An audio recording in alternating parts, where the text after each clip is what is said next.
Welcome to the latest edition of Here's What We Know, the podcast of unexpected conversations. Hey, I want to thank my sponsors, encourage you to explore their businesses. Without them, we can't do this. And if you enjoy this episode, give us a like, hit the subscribe button, feel free to share it with your friends. And I am so thrilled to have this guy join me. In fact, when I told my son that I was recording with Shea this morning, his response was an exasperated, finally. Shea Salinas is a San Jose Earthquakes and Major League Soccer legend. I have to write all this down, Shea. Hold on.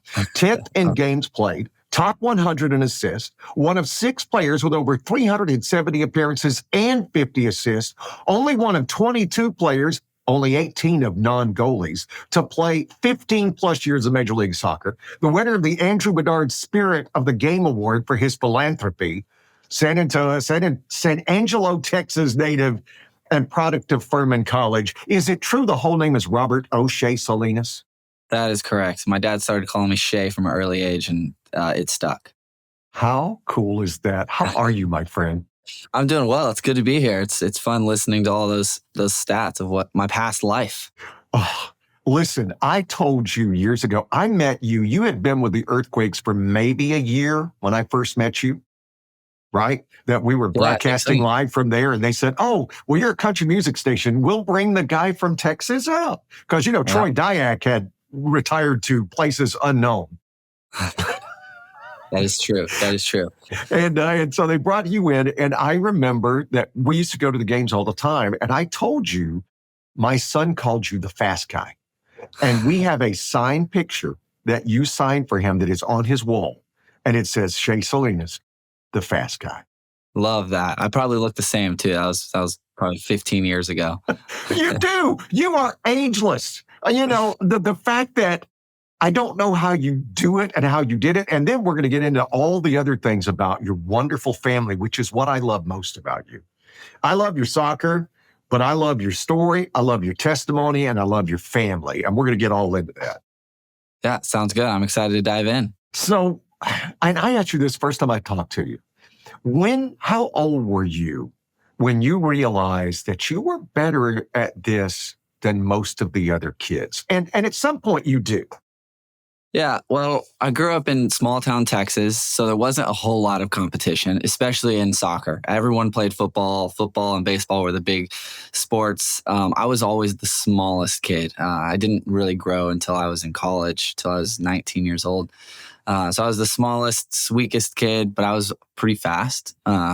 So naturally drifted towards soccer. My dad learned how to coach it pretty quickly, and my dad was my coach. And so, I started playing soccer when I was 4, and I was probably the best kid on the field when I was 4, but really started to become a dream of mine to play soccer in college when I was 11. I grew up in small town Texas. My parents took me to a camp in Fort Worth, Texas, which is the big city. And there was a coach there that said, hey, your son's pretty good. He said this to my mom. I think he has potential, but he needs to be coached by better coaches. So he needs to essentially move to the Dallas area to be coached. And so both my parents quit their job and moved that summer to Dallas. And I joined that club, the Dallas Texans. And that's when, no pressure, 11-year-old, but it's time to take this more seriously and get a college scholarship. And thankfully it worked out. Well, now you were old enough to be aware of the sacrifice they were making. I don't think so. I was old enough to be excited about the opportunity. Thankfully, it's probably good that I wasn't aware of the sacrifice, because that would have put a loaded pressure on my shoulders. But I was just excited to go play competitive soccer and play in some big soccer tournaments. And my parents made a massive sacrifice. My mom would pick me up from school. We couldn't afford to live in the Dallas area, so we lived about an hour outside, and that was an hour and a half to practice in traffic. So my mom would pick me up from school, drive me to practice. I would do my homework in the car. And then I'd do 2 sessions. I'd do a practice with my team and a practice with the older team. And then she would drive me back, and there would be a crock pot of food waiting when we got home, and I'd eat the whole thing. So it was quite the sacrifice my mom was doing, and my dad was working a ton to pay for all of this. Wow. When did you become aware of it? Really, when did you sit back and go, boy, these 2 people are working really, really hard? Yeah, it was late. It was not until I mean, later in high school, I actually quit soccer when I was 15. There was a ton of pressure. My coach was yelling at me a lot. I found out later that when coaches yell at you, it's because they see the potential and they want you to realize it. But I just felt this like, man, this isn't fun anymore. I quit. And so I quit soccer, and my parents allowed me to do it, but they were devastated. They're like, oh no, what have we done? But thankfully, about 6 months later, I picked it back up again and joined a team that was a little less pressure inducing, and got my college scholarship. And I think it was worth the sacrifice for them, but it was a big sacrifice they made. So that's an amazing story that you quit soccer and then came back in. Man, you realized that you were being raised by parenting geniuses. I mean, you get that, right? I mean, they may have made their mistakes, but boy, they did a lot of things right. Yeah, I mean, I think about the sacrifice they made and the commitment they made to me and my brother, and it's incredible because I see parents now do it, and I'm like, y'all are crazy. Like, I have 4 kids, and we practice half a mile away, and if their practice was 2 miles away, I'd be like, I don't know about this. This is kind of cool. Like, that's far. That's across town. Amen. So yeah, my parents did a lot. It was incredible. Well, and it's an interesting take that you have because you had such a wonderful long career. And as you stated, I read an interview with you that they're starting. I grew up in South Alabama. Mm-hmm. I never saw soccer in my entire life. I didn't know anything about soccer until my son started playing. And then they told me, the coach said, you should watch the Premier League. And I'm like, I've seen that early Saturday morning. You should watch it. And so I watched it to try to figure it out. And now I'm hooked. We go to the Earthquake games. I love Premier League. I mean, I just love the athleticism. But it was not, and I'd never heard of a soccer player from Alabama. Well, now soccer is so universal that even in the small towns, they're playing soccer. Yeah, I think it's an extremely accessible sport. You can be any size and play the sport. It just takes a ball and 2 objects to make goalposts. So it's not expensive to play. It's expensive to play here in the Bay Area, unfortunately, because there's a field shortage. And so the demand is high and the supply of fields is low, and that drives costs. But everywhere else in the country, there's fields everywhere. And so it's pretty low barrier to entry, which is nice. Well, and you expose yourself to so many other kids. And truth of it is, I would think American football and the injury plague that went along with that when I was growing up, because it was such a brutal sport. And my wife had no interest in have our kids playing tackle football. You know, I have a 12 and a 14-year-old and no interest. But soccer was the first thing we did because we wanted them to be active, and the first thing we went into it. And you, even if you end up playing other sports, I would say 90% of youth sports in America start at the soccer level. I agree completely. So part of my job with the Quakes is to grow the game of soccer. And that seems silly when you say, like, I agree. 90% of the kids in the world play soccer at some point in their life, in the US at least. But there's a massive drop off when kids get to 8, 9, 10, 11, because the field gets bigger. And now it's like, okay, now we're just running and chasing this ball and we're not very good. So my job has shifted to, hey, how do we upskill coaches and train them how to, when they do have access to those kids at those early age, keep them developing well, excited about soccer. And so that's what I get excited about now, is like, how do we keep all these kids playing soccer, continuing to play the game and continuing to watch the game and love the game? Well, especially here in the Bay Area. I mean, because we have such a strong immigrant community who that was their primary sport. Right. And you see it, and it's wonderful because it's starting to bleed over. I mean, you want to see the United Nations, go to a soccer field. Absolutely. You'll see it more than you will almost. I see it, basketball is starting to do that because my son plays a lot of basketball. So you're starting to see a lot of different cultures, but soccer has always been that way. Yeah, it is definitely the most diverse sport in the world.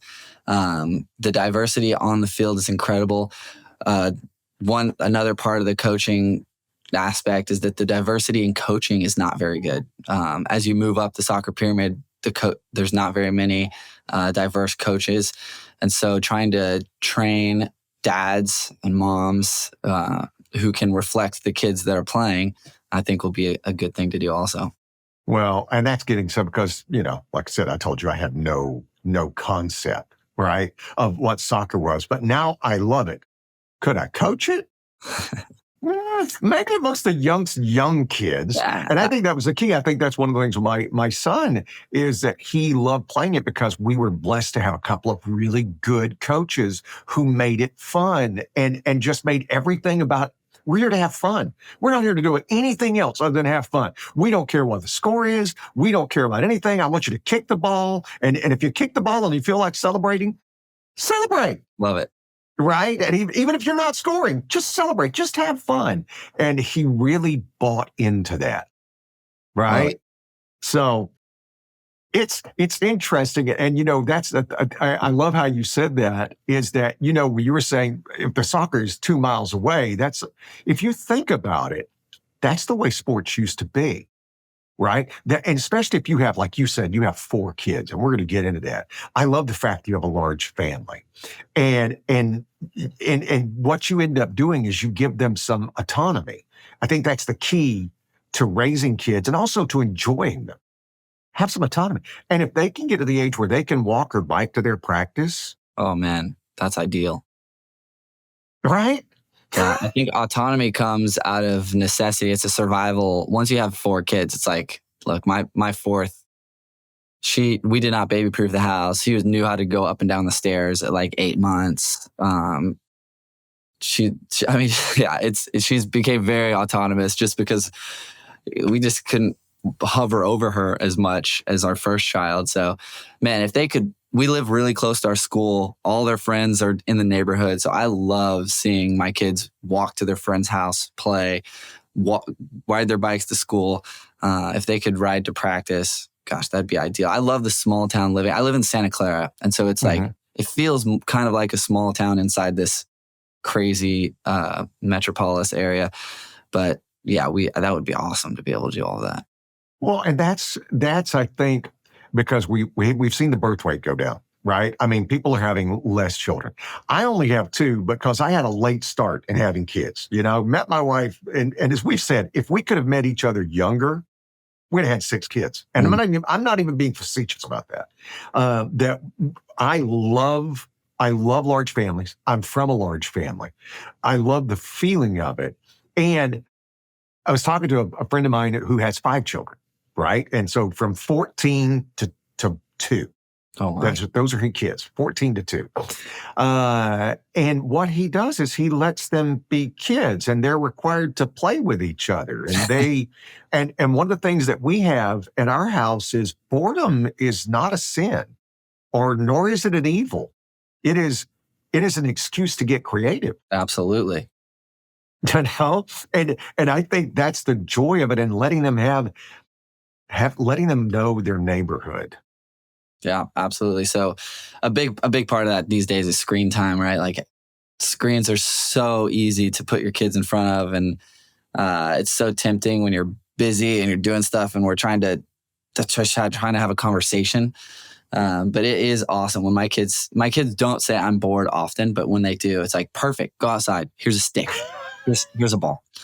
And so I think we don't do screen time, but we also have way too many toys in this house.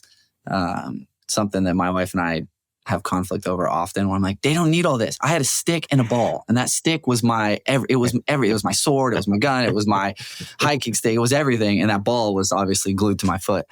But yeah, we have a goal in the front yard. Our kids play soccer. Neighbors come over. They go on bike rides. I built a tree house. We're trying to create like this little farm, but we're blessed with space. I know in Silicon Valley, it's tough to have that type of space. So we're grateful for that. Well, and that's the joy of it. I mean, did you have a set number of children in your mind, or were you just going to go with whatever God blessed you with? When we started, we got married at a young age at 23, and we were married for 5 years before we had our first. And we thought 4 was going to be good. And then we had 2, and we're like, you know what? Maybe 2 is good. This is a lot. And then we were like, okay, let's have 3 because we want a little girl. And then we had 3, and we're like, perfect. 3 is great. This is a lot. That was our plan when we were at 3, and then God said, "No, you're gonna have 4." So God gave us a 4th, and at first we're like, "Oh man, this is gonna be tough." But she's awesome. She's 2. She's in that age where she can't do anything wrong. She's like the sweetest, cutest little thing. My buddy who has 5 children, and he and I we just visited him a couple of months ago. I mean, his family moved to Phoenix, but he was saying, he goes, I know this sounds silly, but 5 is not really harder than 2. Nah, yeah. Right? And once you get there, and he goes, because now, my daughter is old enough and my son's old enough to help a little bit. And there's all these things for them to play with. There's always somebody to do something with. Yeah. And he goes, we only had 2, we were their entertainment. And so they were always looking at us for entertainment. And he goes, we don't do that now. They're like, I got things to do, and he goes, it gives us a bit more autonomy as parents. Yeah, I tell people people are like, how do you have 4? They're about to have their first child, or they just had their first child. And like, how do you guys have 4? And I say the same thing. The hardest jump is 0 to 1. Because yes. From doing whatever you want, whenever you want, including sleep, to now you're much more sacrificial and you can't do whatever you want, whenever you want. And so you lose the most autonomy from 0 to 1. And then I think gradually every kid it gets smaller and smaller. So I'm like, by 4, we lost a little bit more, but not very much more than. Isn't it shocking? One of the big realizations I had was how little sleep you truly do need. It's true. Because my youngest went through about I want to say an 18-month period where he would not sleep through the night. Yeah. That he would sleep, he'd go to bed at 8 and wake up at midnight, 1:30, and then would be awake. And I would get up with him because I needed less sleep for my wife. And then I had to go to work at 4:30. And I'd let her sleep and I'd go, Tag, you're it. And I could do that all week long. Now, Saturday around 2:15 in the afternoon, I'd look at her and go, homeboy's out. Yeah. I'll see you tomorrow, But it was shocking to find out you could live. Yeah, you don't want to, but you can. I prefer the sleep, but I know I don't have to have it. Yeah, it makes things a lot easier. And I've always told everybody what I've learned, because I think I've become a sleep expert between waking up to do morning radio and kids, is even if you're not sleeping, stay still. If you just stay still and rest, your body will rest. But if you get up, start watching TV or read a book or do something like that, it's over. Everything turns on. Yeah, I'm grateful. My wife, we had most of our kids in the off season. And so I was able to help out. But once the season started, sleep is extremely important for the body to recover. So every day for training, I'm pushing to the max and then need to sleep to recover so I could do it again the next day. So my wife's an angel. She would take care of the kids and do all the nighttime stuff. And now I don't have that excuse. So I have more nighttime responsibilities, but she still does most of it, thankfully. Well, you had such a blessing to play in one place for so long. Because again, I got here in 91 and had, a 30 some odd year run, which is unheard of. Yeah. So I relate to you a lot. 15 years in one place in professional athletics is crazy. Yeah, especially when it's less transient now, the league, but before, when I was my first 10 years, guys were getting traded, on a Tuesday and playing for that team the next Saturday. It was crazy. Like, guys were just going in and out of teams. And I was never had that issue. I think part of it was I was a pretty good value. I didn't get paid a ton of money, and I'd performed pretty well on the field. So that's not someone you want to get rid of. So that was nice in a sense that I got to stay in an area. But listen, I've said before, somebody asked me, how long did you stay? How did you manage that? And I said, I figured out the secret. Make somebody more than you cost. There you go. And if you do that, they will hold on to you forever and ever. Man, that should be taught in schools. That's economics 101 right there. Well, when you get the target, I had a buddy of mine who went and who got a job in New York, and he got it for a 7-figure contract. He was like, "Oh my gosh, I am." He got fired 2 months later. Yeah, he didn't make it. and didn't make anything, right? And it's like, oh, what have I done? And it's like knowing that sweet spot. I mean, hey, Messi plays a different game, financially, plays a different game. The majority of any sports, your high school basketball team, your high school soccer team, they relied on you to score, but you needed the rest of those guys to be okay, to make everything work, right? And I'm okay with being the guy who makes everything work. Absolutely. Just know your value, know where you're needed. This is probably a whole different podcast about economics and minimum wage. And like if you're required to pay someone $15, they better produce $15 of income for the employer. But it gets dangerous. Now you know why I say the unexpected conversations, because I don't have questions, right? I do my research, and you and I are going to have a conversation. That's what I'm going to do, Well, right? But this is an expensive place to live, so you gotta. It's crazy here. It is, and to go through that and to see you had an insider's look. I mean, 15, 16, 17 years ago, if I told you, hey man, one day Luis Suarez will play in Miami with Messi. By the way, there'll be a club in Miami, and you know who's one of the owners? David Beckham. Yeah. I mean, what would you have? I mean, it would have blown my mind, much less yours. Yeah. So this brings up a fun story of David Beckham. My first game ever as a professional was against David Beckham. It was 2008. I was a rookie, 21 years old. I was not expected to play in the game, and the coach was punishing our starting forward because he showed up to practice late, and so he started me over him. Well, this was the LA Galaxy's home opener. It was the first game of the season on ESPN. It was one of David Beckham's first games in the MLS. He had been in the league the previous year, but he was injured most of the year.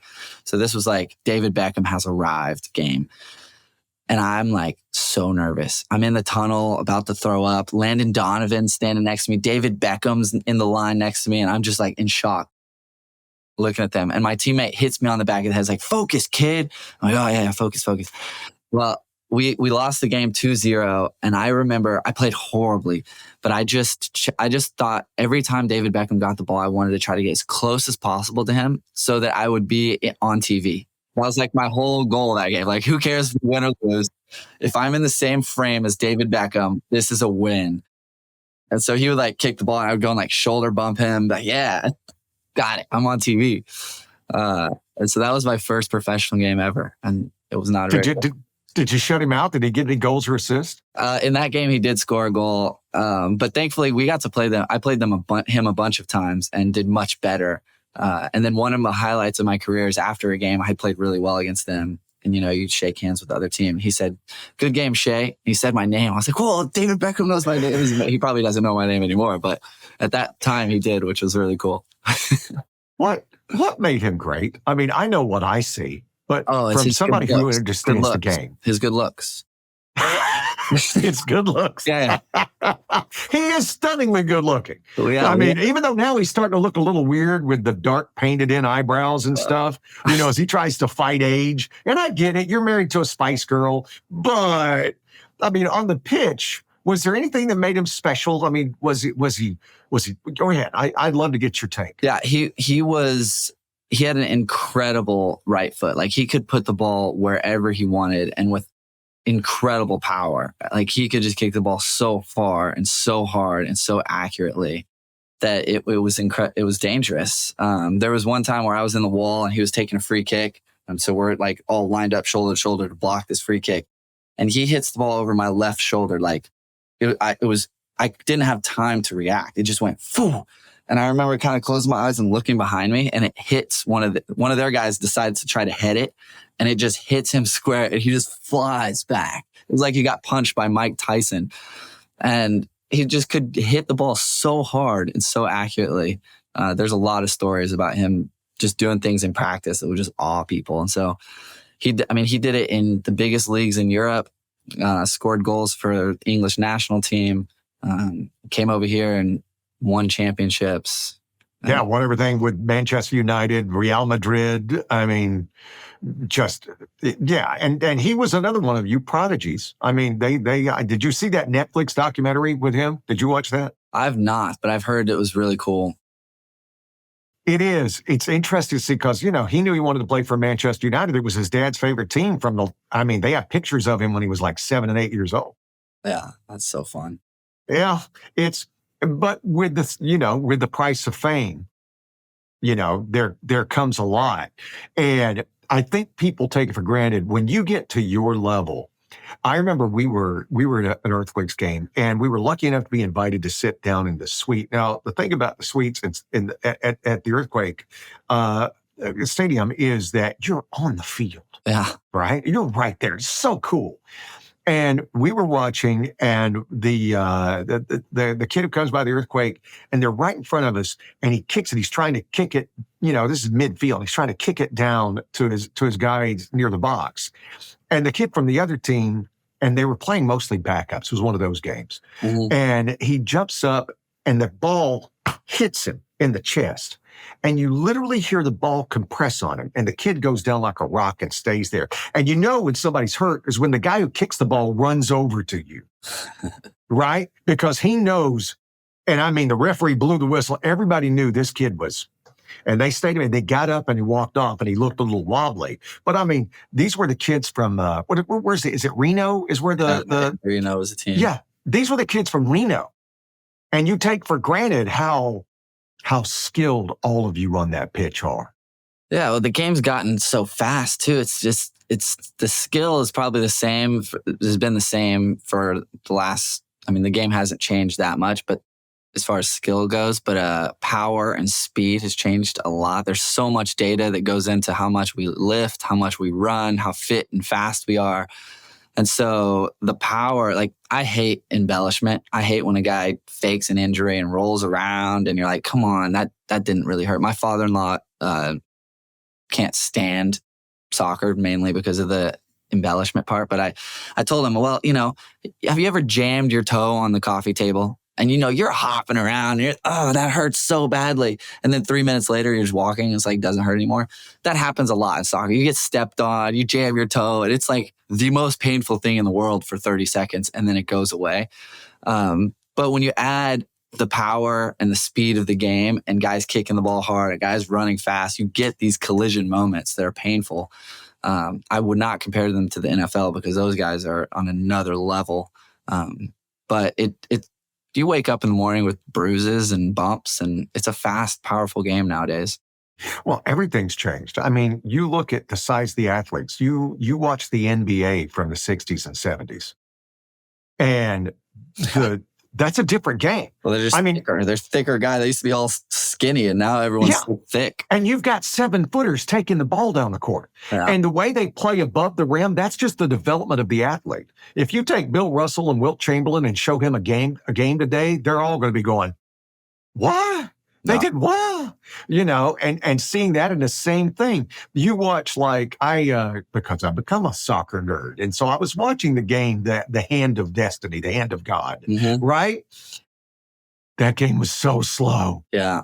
And the passing was so rudimentary. I mean, you would find that kind of passing in a high school game or maybe an upper level youth league club game. It's not what you guys do now. Yeah, it's very different.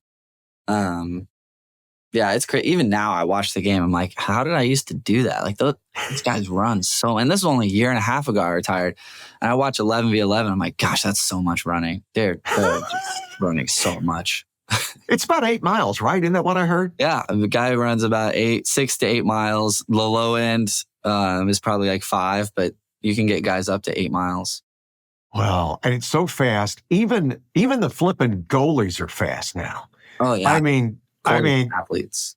Well, yeah, because, my son played goalie, so I become very fascinated with the position. And you watch somebody like a Manuel Neuer from Bayern Munich. Am I wrong? Could he play midfield? No, they're so good with their feet now. They're required to because the game has changed where we have to play out of the back and a goalie is now a field player. And so they can ping the ball everywhere and dribble. They're dribbling people out of the back. It's insane what goalies do. Another thing that's crazy about goalies. So I work with our academy team, which the whole purpose of our youth academy is to develop professionals. And we get goalies and center backs, these two positions in particularly, how good are they with their feet? And how big are their parents? Like, what's their growth potential? Because we're not going to invest a ton of money into a kid that, as a goalie that's going to be 5'5". That's just, it's a difficult position to play if you're small. And so it's crazy to think about. I imagine the game 10, 15 years ago is just like, how good can they stop shots? And now it's developed to how good are they with their feet? How athletic are they? How fast are they? And how big are they going to be? Well, that's it's the changing. I'll just soccer nerd out with you for a minute because I'm having the opportunity to soccer nerd out with you.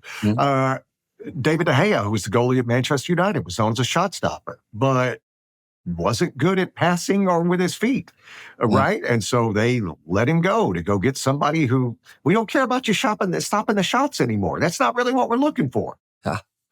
Yeah, if a goalie is good with their feet, it attracts a defender to them, which opens up space somewhere else. So the game of soccer is developed into, how do we get a numbers up advantage in different spots? And if your goalie can draw a player toward them, then it opens up a numbers up advantage somewhere else up the field, which is what you want. And so if your goalie is useless, then the guys can sit back and they don't have to press. And now you have to figure out how to beat them in other ways.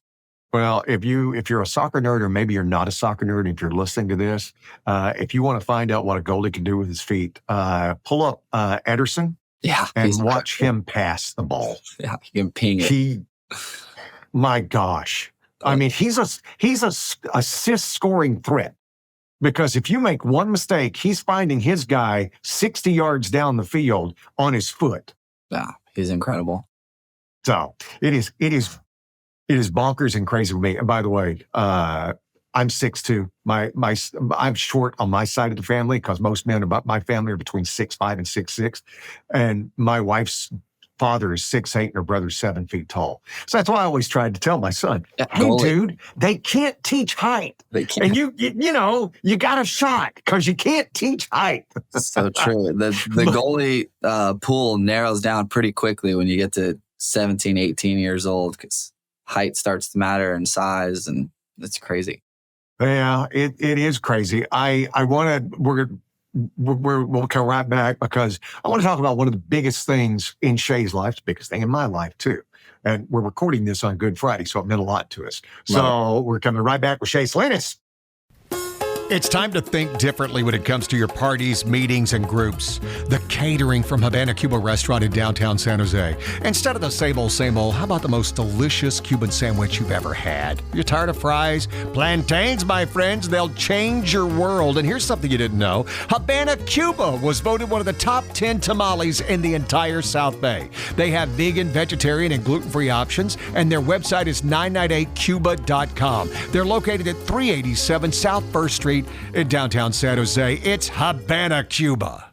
Let's talk relationships. Scary, huh? My friend Stephanie Flood can help. She's offering a video series that'll help you reconnect. You can do it by yourself or together. Shows a kinder and gentler way of interacting with your partner, and that can lead to them responding the same way. And Steph is offering a 100% money-back guarantee if you follow the steps and it doesn't improve the lines of communication. That's not all. Go to afloodoflove.com today, enter the promo code Gary to get a 20% discount off the video series. It's afloodoflove.com. One of the best things about summer is almost here. The California Classico at Stanford Stadium, June 29th, when the San Jose Earthquakes take on the LA Galaxy. Folks from all over California come for this awesome family event, and there will be fireworks, both on the field and after. You can get a fireworks 4-pack for $25. Go to Ticketmaster.com and enter the promo code Gary for this sweet deal. Join us all day for FanFest at the annual California Classico, Saturday, June 29th at Stanford. Get your tickets today. Use the promo code Gary for a 4-pack of tickets for just $25 at Ticketmaster.com. So Shea, I make no bones about it, and I've told everybody that I am a man of faith, and the Lord has changed my life in so many wonderful ways. Once I'd stopped fighting him. Right? Once I decided that, okay, my way's not working, let me try your way. And I've always admired how open you were with your faith in the world of sports. And I've always wanted to ask you, what was that like? What was it like when you're in the locker room and you're talking about mainly 18 to 28-year-old men for the most part, from all these different cultures, from all different ways of life. How did you handle your faith and being true to it in the locker room? Yeah, well, I think there's a lot of components to faith that come up in the locker room. A lot of guys use faith as like a lucky rabbit's foot, a good luck charm. Like, oh, I'm going to pray on right before big games, or if I need to score a goal to get a contract. And that's not bad necessarily, but it's not authentic and true of like who God is. Like, I'll share my testimony, but I essentially learned through a bunch of trial and error and trying to do things my own way that being a man of faith, being a Christian, is about having a relationship with God. And if I only talked to my wife before a big game, we would have a pretty poor relationship. If I only asked things of my wife, we would have a pretty poor relationship. And so that's how I've kind of viewed my relationship with God. Is like, I'm in this for him and we're in this together, and he's here to support me, and I'm here to see what his will is for me and his purpose is for me. And so that's how I'm going to live my life. But it hasn't always been like that. And I've learned that when I live my life that way, that's when I experience the most joy, the most peace and hope.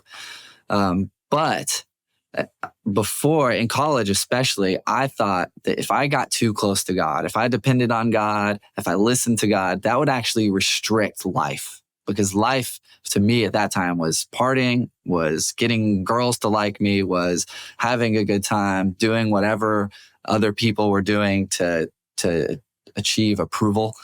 And so that was what I thought life was. And so I was afraid to get close to God, because I thought, man, you're going to take life from me. If I really read the Bible and I really listen to what Jesus had to say, that's not going to be very life-giving.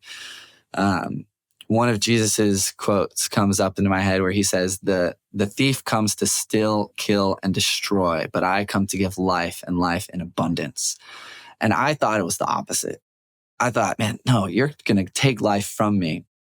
And it wasn't until I realized that all of my ways, all the things that I was doing, led to loneliness, led to me living this like superficial life, living two different lives, to hurting others, to lying. That's what my life had led me to. And so it wasn't until I realized, man, Jesus has this like life for me that doesn't require my performance in sport. A lot of times, and most jobs actually, it's like our life is so dependent on how well we perform. If we perform well, people will like us.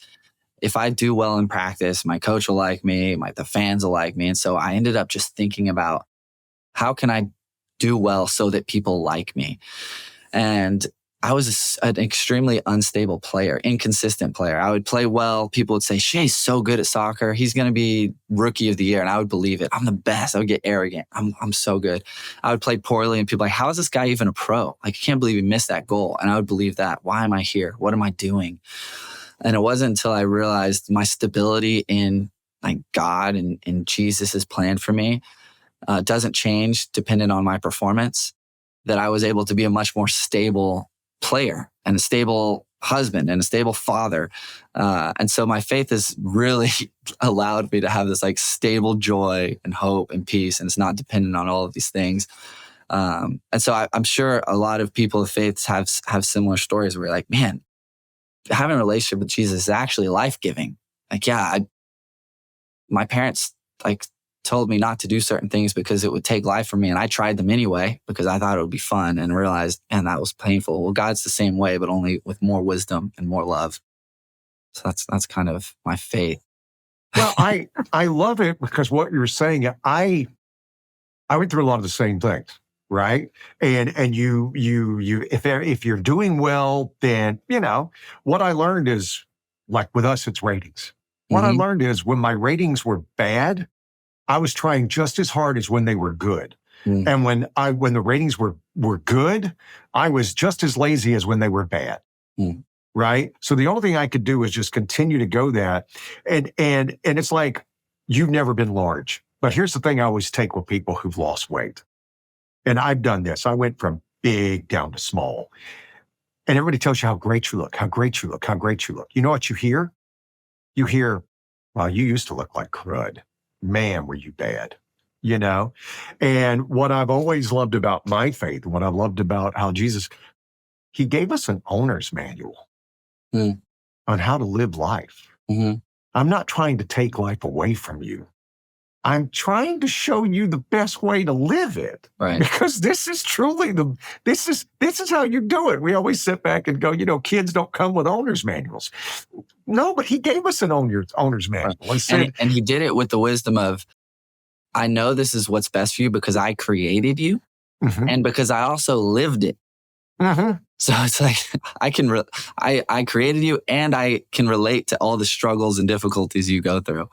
Well, having that conversation, like my kids are 14 and 12, and we've had those conversations. Like I said, we're recording this on Good Friday. So Easter, which is the whole point of our religion. It's the whole point of our faith. Everybody can be born. So Christmas, okay, maybe not from a virgin birth, but still, everybody can be born. Only one person I know has defeated death so far. And it's like Paul said, if this is wrong, if we're wrong about this, then we're the biggest fools in the universe. We're and what I know is that all this time later, he's still here, but talking with my children and explaining to this that he came in human form so he could go, I know what that feels like. Mm-hmm. I know what it's like to stub your toe. I know what it's like to have a thorn grab you in the hand. I know what it's like to taste something that doesn't taste well. I also know things you'll never know of what it's like to be beat with a whip or have a nail driven through your hand. Most of you will never, ever, ever know that. But I know, so I'm right there with you. Mm-hmm. I feel the whole thing, and that's the cornerstone, and then what it makes you. How was your teammates? Because I know you didn't set up an altar and give sermons. I know you didn't. You tried to do it by living your life.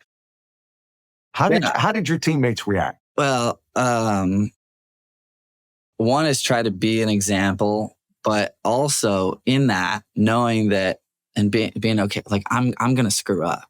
I'm going to get really angry during practice and go off and have like moments of like, oh, well, that probably wasn't the best example. But when as Jesus and the Bible give us this like way to live, Jesus, the reason he came is because he knows we are not going to do that perfectly. We're all going to fall short of that standard, and we're all going to have temptations, and we're all going to be selfish. So that's why Jesus had to come, is to like give us mercy and grace so that we could be closer to God. And so one, apologizing is a big part of like building relationships with my teammates, is being like, hey guys, like, I own up to that. I'm sorry I flipped out today and yelled at you, or I'm sorry I got in fights in practice sometimes. So I'd be, hey dude, I'm so sorry. Like that was not good. And so just being authentic with that and not trying to like say I'm perfect, I have everything put together. I'm trying to follow Jesus, but I fall short often. And so that builds trust with my teammates. And then I was also just open about my weaknesses, like where I struggled, things that I was going through in my life. My wife and I had a few miscarriages along the way. And I was open with my teammates about that, excited about pregnancy, and told them. And then, several weeks later, told them what had happened and told them that I this is super sad, but I also have this peace. Like God has this plan and I don't know what it is. So sharing that in front of the whole locker room and being vulnerable allowed for later, the next year, 2 years, where other guys were experiencing the same thing, coming up to me, being like, hey, can you pray for me? Like this just happened with my wife and I, and guys that I would never expect to do that. So it provided this opportunity. So I was not like preaching to my teammates, but I was trying to be authentic and say, this is where I find my joy. This is why I work so hard. This is why I am not super devastated when we lose. And this is why I'm not think we're the best team in the world when we win. So trying to be like that stable presence in the locker room. And then when I was not a good example, owning up to it. Well, I mean, for some, I think some people outside of the faith, they think that we think if you believe, if you have a faith, nothing bad will ever happen to you. And I don't even, when they sit back, why does your God let these people die? Why does your God let this terrorist attack happen? Why does your God, let this child die of cancer? Why? And I'm like, that was never part of the package. Yeah. That was never part of the package. Life is going to happen. This part we believe is temporary.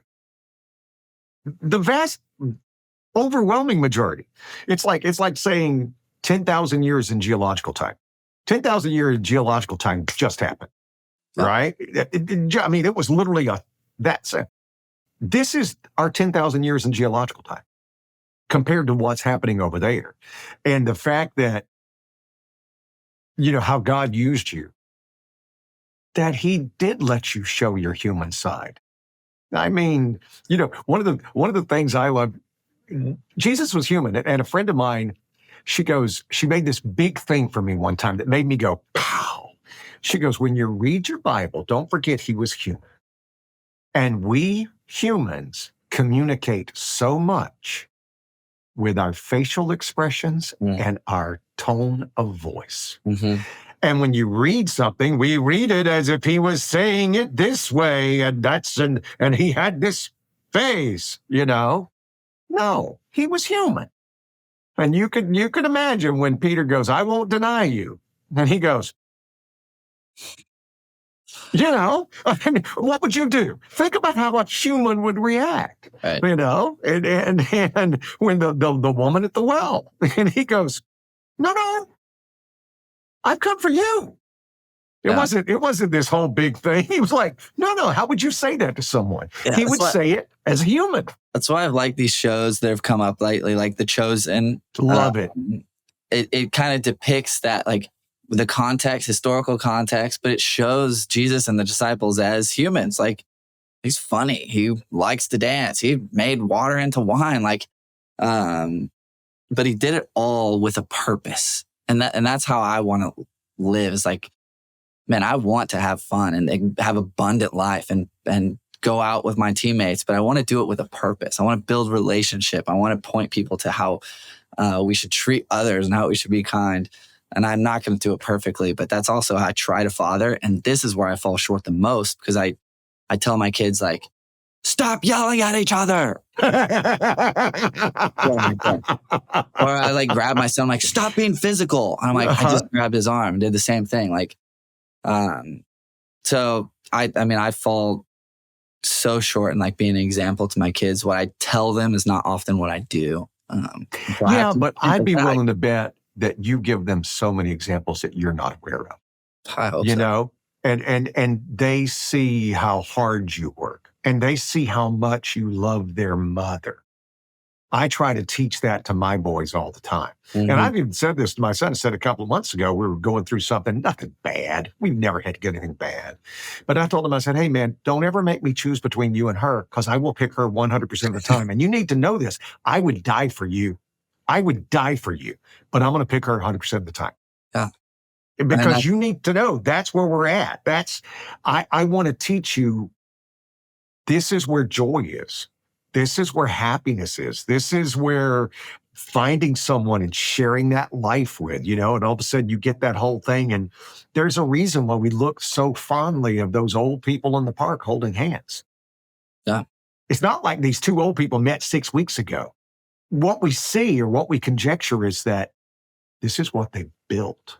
Yeah, that's beautiful. I think it's biblical to put your wife first, or your marriage first, but it's also counterintuitively, it's what's best for the kid, because they see stability. They see like this safe place, this safe relationship that they could put their trust in. And that's ultimately what we do with the Trinity, like Jesus and with the Lord. So being that is so important. But man, I say that, but I have 4 little kids, and my wife and I talk very little about with each other. We talk mostly about the kids and how we're going to make the day work and function. And so doing a better job of making my actions match my words and what my head knows is tough. Here's the thing that drives me crazy. And I only have 2 kids, right? And, I have so many people tell me, oh, you guys do date night. You do date night once a week. And I'm like, I know we should. You just need to tell me when. Right. Because between basketball and baseball and school soccer and, the spring musical and school. And, oh, by the way, she has a very demanding job. And I have a job that keeps me pretty busy. Tell me when. Let me know exactly that day. And then when you add in anything like, we go to church on Sundays. That's what we do. You factor all this in. It's like, do I sacrifice an hour? Do I sacrifice time with my children to make that 2 hours for my life? It's people, I can hear people yelling at me right now going, yes. Sometimes it can't. Sometimes we just go weeks without having that day.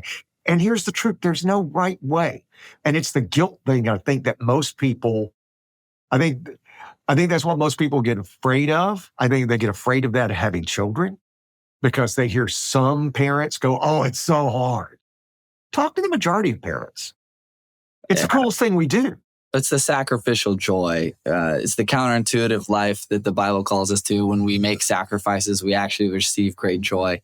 Man, you want to make a sacrifice? Have some kids. You want to experience some great joy? Have some kids.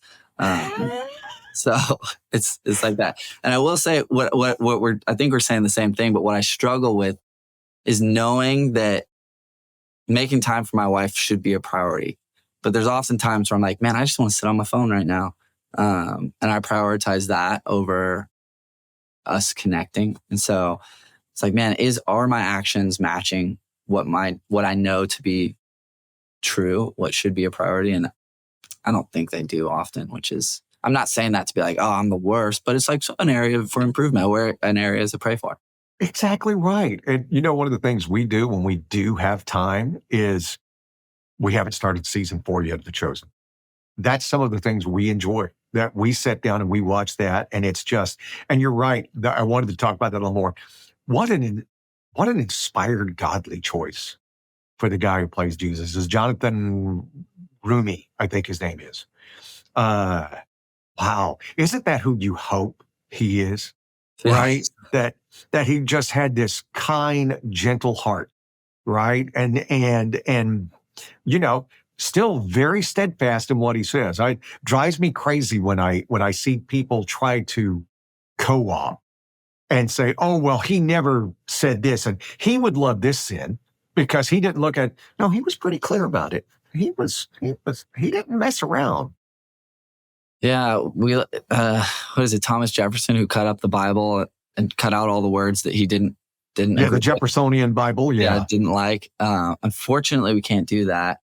And oral tradition was extremely strong. And if you really look into the Bible and how it's created, if you don't go deep, you could be like, oh, this is kind of crazy. But if you actually look at oral history and all of the books that were passed down from generation to generation, it's crazy. And how it's all tied together, it's insane.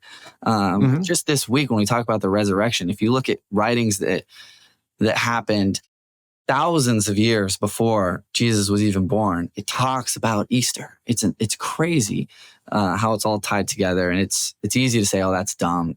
That doesn't make sense. But there's a lot of people who've done some serious research and are like, oh, there's a lot of validity to all of this. Is it any more dumb to say, and then the universe sprang out of nothing? Or the universe was always here? Or the universe was 13 billion years? Oh, I'm sorry. Now we think the universe is 26 billion years old. We were wrong by 100%. I mean, is it any weirder than that?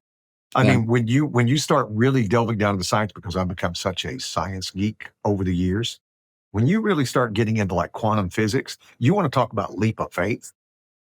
Yeah, Study that. Yeah, I think I saw something the other day. If you just said every scientist at this point would say that the Earth had a beginning, the creation had a beginning, and that statement alone should should give you faith in a creator, because that means if it had a beginning, something had to start it. Something had to have been outside of time. Something had to have been extremely intelligent. Something had to be, everlasting and all powerful. And something had to be really kind to give us this place where we could live. And it's like, oh, wow, you're starting to describe the attributes of the God of the Bible. I saw this on the Young Sheldon thing, right? And Chuck Lorre, who's an agnostic, I think he grew up Jewish, but he walked away from his faith. But they had this one thing that I thought was so inspired. His mother is supposed to be very devoutly religious, and she was losing her faith. And she was telling this to the young Sheldon, who's a science nerd who doesn't believe in God or anything. And maybe you've seen it. And he looks at him and he goes, well, if gravity was 1% stronger, nothing would exist. And if gravity was 1% weaker, nothing would exist, because everything would either fall apart or crush. It's crazy. And we don't know why. Yeah, it's crazy. We don't know why. We still haven't figured out gravity. As a matter of fact, I just read an article yesterday about there's, you may have heard dark matter. The dark matter in the universe, well, they think that's what the stuff that we can't detect, that's what the universe is truly made out of. Well, now the latest study is, no, we don't think dark matter exists. We just don't think we understand gravity. We think gravity has more things to do than we can even wrap our head around. Yeah. So, again, leap of faith. It's crazy. Hey, I promised you we would do this for an hour and no longer. And I know you're busy, and I have so enjoyed this. I would love to, I'd love to do it again. And even soccer nerd out with you even more. I would love to talk about soccer more. My job's been pretty cool with the Quakes, working on the community side of things and the academy side of things. The Quakes have done a lot with youth soccer lately, and we're looking to do a lot more, which is fun. Well, good. Let's do another thing, and then I'm going to get my son to go talk to you and have you talk him back into being a goalie. Perfect. Shea Salinas, you're the best, my friend. Thank you so much for having me.